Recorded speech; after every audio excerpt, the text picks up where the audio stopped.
आज के वीडियो में हम रेजिस्टिविटी के बारे में जानेंगे।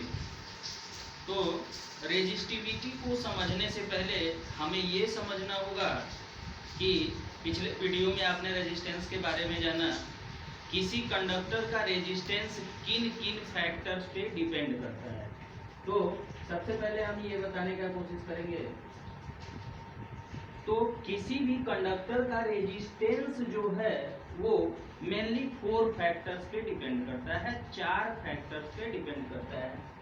पहला फैक्टर है लेंथ ऑफ कंडक्टर या वायर, लेंथ ऑफ कंडक्टर,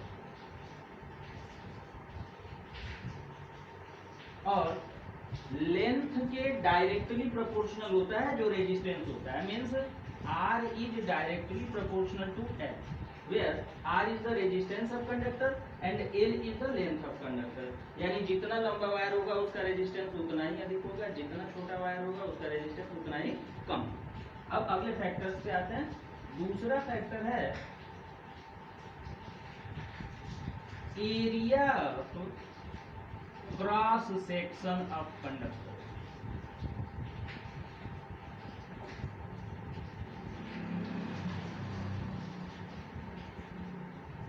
तो ये जो एरिया क्रॉस सेक्शन है कंडक्टर का, मतलब ये मान लो कंडक्टर हो गया, ये इसका क्रॉस सेक्शन हो गया। इस क्रॉस सेक्शन का जो ये एरिया है, ये जितना बड़ा होगा रेजिस्टेंस उतना ही छोटा होगा, और ये जितना ही छोटा होगा रेजिस्टेंस उतना ही बड़ा होगा। मीन्स रेजिस्टेंस जो है वो इनवर्सली प्रोपोर्शनल होता है क्रॉस सेक्शन के एरिया के।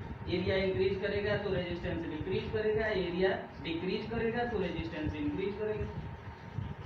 तीसरा फैक्टर है मटेरियल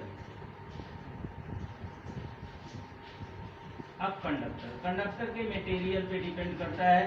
कितना बढ़िया वो इलेक्ट्रिसिटी का कंडक्टर है उतना ही रेजिस्टेंस कम होगा, जितना मटेरियल जिससे वो बना हुआ इलेक्ट्रिसिटी का जितना पुअर रेजिस्टेंस, जितना पुअर कंडक्टर है उतना ही रेजिस्टेंस उसका अधिक होगा। और चौथा टेम्परेचर, टेम्परेचर के इंक्रीज करने के साथ साथ रेजिस्टेंस भी इंक्रीज करता है। जैसे जैसे टेम्परेचर इंक्रीज करेगा रेजिस्टेंस। तो ये 4 फैक्टर्स हैं जिन पे रेजिस्टेंस डिपेंड करता है किसी भी कंडक्टर का। अब इसमें इन 2 फैक्टर्स को हम लेके चलते हैं रेजिस्टिविटी के लिए। रेजिस्टिविटी पहला फैक्टर ये कहता है R is directly proportional to 1L, और दूसरा कहता है R is inversely proportional to area of cross section. R directly proportional length के है और R इनवर्सली प्रोपोर्शनल है क्रॉस सेक्शन के एरिया। इस अगर इन दोनों को कंबाइन कर दें फ्रॉम 1 and 2, पहले इक्वेशन और दूसरे इक्वेशन को अगर कंबाइन कर दें तो R is directly proportional to L by A। R जो है वो डायरेक्टली प्रोपोर्शनल है L बाई A के।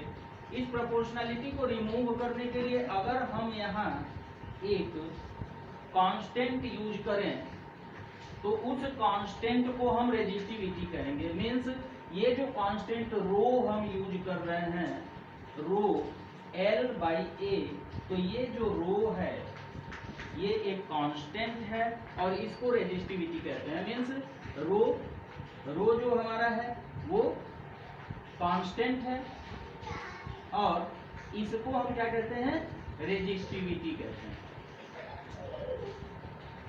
इसको रेजिस्टिविटी कहते हैं। तो इसी इक्वेशन से अगर हम देखते हैं, इस इक्वेशन से, तो रो इज इक्वल टू क्या होगा, R into A by L, where R is resistance of the wire, A is the area of cross section, L is the length of the wire। अगर मान लिया A is equal to 1 meter square and L is equal to 1 meter, then rho is equal to, मतलब हम कह सकते हैं कि किसी ऐसे वायर का जिसका लेंथ 1 मीटर हो और उसके क्रॉस सेक्शन का एरिया जो है 1 मीटर स्क्वायर हो, उसका जो रेजिस्टेंस होता है वो उस कंडक्टर की रेजिस्टिविटी कहलाती है। रेजिस्टिविटी का एसआई यूनिट क्या है, इस रेजिस्टिविटी को किस एसआई यूनिट से हम शो करते हैं, इसको भी इसी इक्वेशन से हम फाइंड आउट करेंगे। जैसे देखिए rho is equal to R into A by L. तो अब यूनिट देखते हैं, यूनिट आर का क्या होता है ओम, एरिया का क्या होगा मीटर स्क्वायर, और लेंथ का क्या होगा मीटर। अगर हम डिवाइड करें इस मीटर से तो इसका स्क्वायर कैंसिल आउट होगा, मतलब यूनिट क्या होगा इसका एसआई यूनिट ओम मीटर, ओम मीटर, इसको कहते हैं ओम मीटर।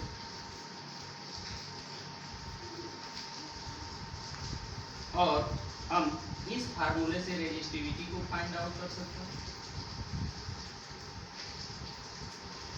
और रेजिस्टिविटी लेंथ और एरिया अगर दिया हुआ हो क्रॉस सेक्शन का तो इस फार्मूले से हम रेजिस्टेंस ऑफ द वायर भी फाइंड आउट कर सकते हैं। तो ये दोनों फार्मूले हमारे लिए बड़े ही इंपॉर्टेंट हैं।